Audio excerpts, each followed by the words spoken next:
Clearing the air, understanding a common English phrase. Hello, everyone. Welcome back to our channel, where we explore the fascinating world of English phrases and idioms.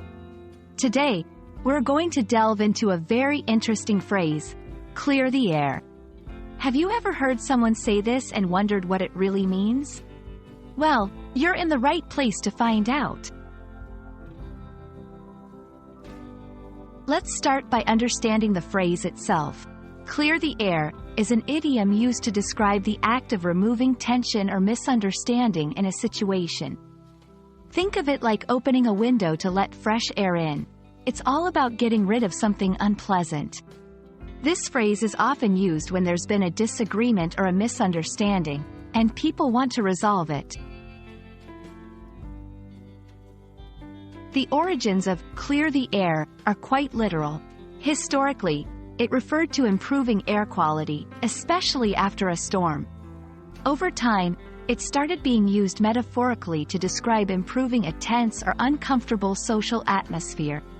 This change from a literal to a metaphorical meaning shows the dynamic nature of language. Using clear the air is quite simple. You can use it when you want to address an issue that's causing discomfort or misunderstanding. For example, you might say, "I think we need to clear the air about what happened at the meeting yesterday." It's a way to initiate a discussion to resolve any lingering issues. 1. In a personal relationship, after our argument, we had a long talk to clear the air.